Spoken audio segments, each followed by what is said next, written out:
Excel tip para di ka na magmano-mano. Tara, ituro ko sa'yo. Gusto mo rin ba ma-highlight yung data mo based dito sa drop-down selection na pinili mo? So first, ang ginawa ko dyan, dito pumunta ako sa data validation. Pinili ko tong list, tapos yung source ko from dito, control-shift down ko hanggang baba. Tapos click ko OK. Tapos control up na lang ako dito para hindi na ako mag-scroll. Tapos dito, naglagay ako ng equals VLOOKUP. Ito yung lookup value ko. Tapos from B to C, pang ilan yung gusto mo na column o mag-reflect dyan. Diba dalawa? Kaya number 2 yung nilagay ko dyan. Tapos ito, i-drag mo na lang hanggang dito para mag-copy na rin yung formula.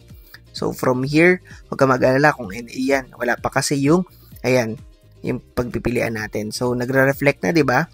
So from B7 o row 7 hanggang pababa, is naglagay tayo dyan ng conditional formatting. New rule ka dyan. Tapos i-use a formula ka.